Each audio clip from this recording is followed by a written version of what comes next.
I want to say plainly that our aim in life is to destroy these groups, to completely destroy them.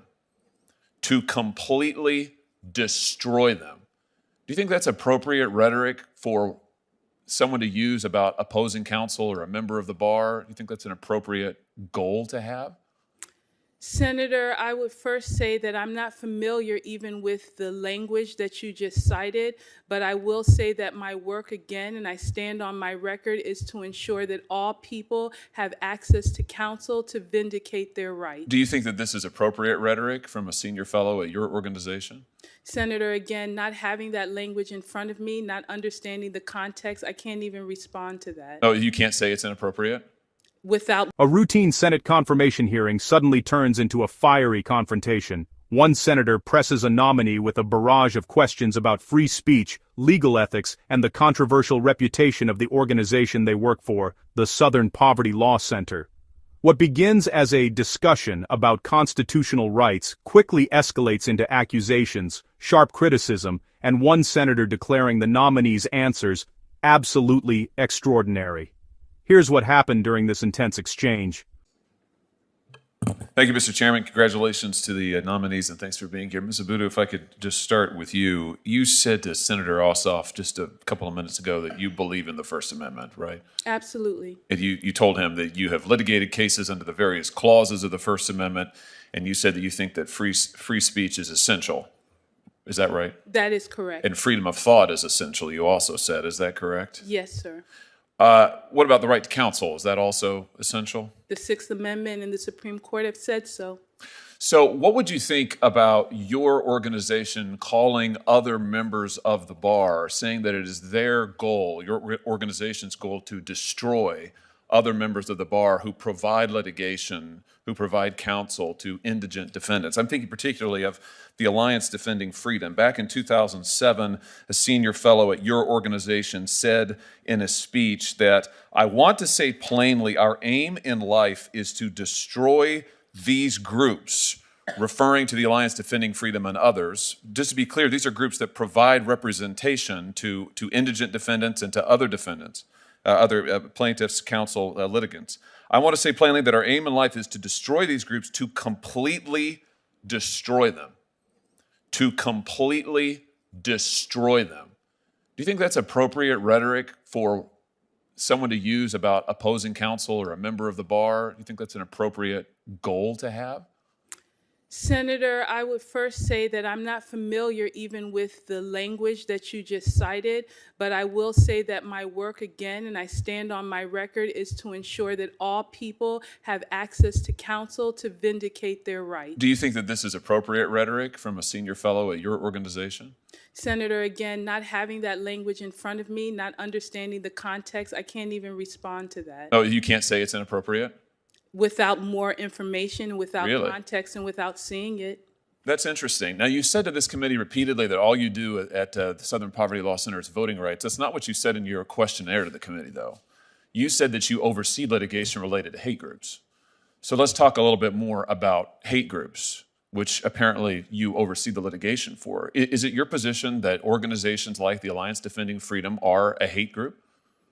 Senator, I would want to review that language because in terms which language? Regarding the overseeing the organization's research and profiling of hate groups, I don't work in that part of the... Let me just quote for you. "Further, as the Director for Strategic Litigation, I've taken on significant managerial responsibilities, including overseeing all of the organization's legal programmatic work, which in addition to voting rights, includes immigrants' rights, criminal justice reform, children's rights, LGBTQ rights, and litigation related to hate groups." Thank you for clarifying that it was our legal program. Right.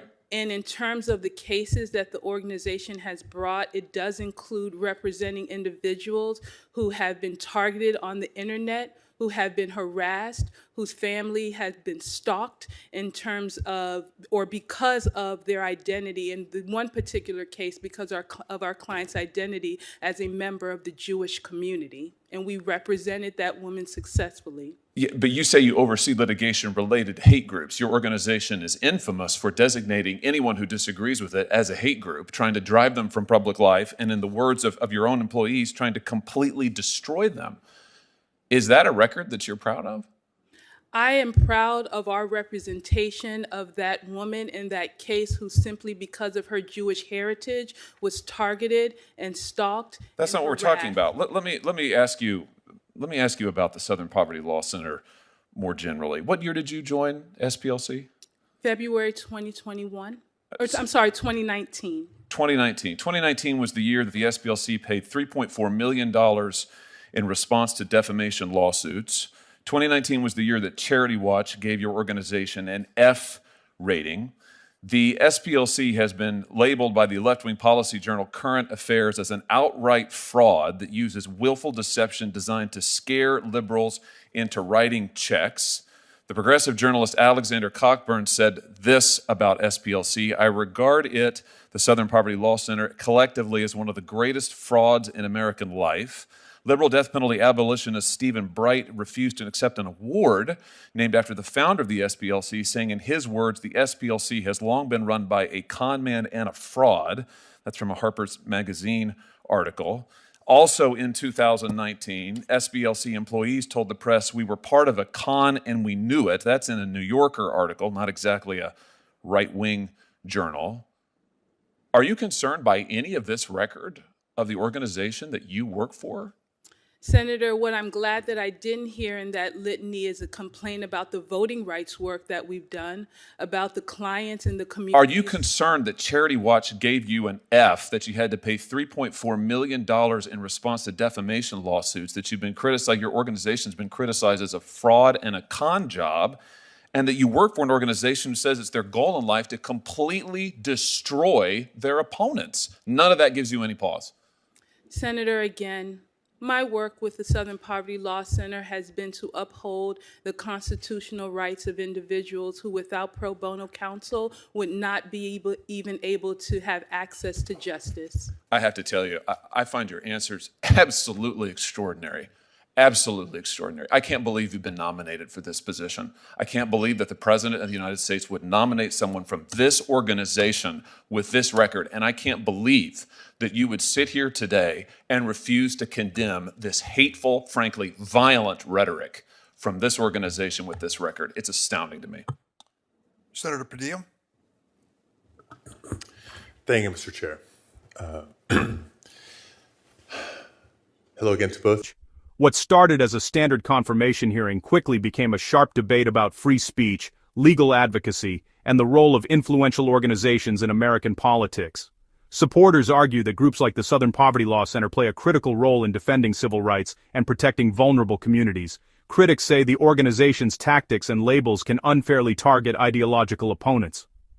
One thing is certain: exchanges like this show just how intense and consequential Senate confirmation hearings can become. And moments like these continue to shape the national conversation about law, politics, and the meaning of constitutional rights. If you enjoyed this breakdown, kindly like, comment, and hit the subscribe button for more political insights as Capital Clash brings you the best.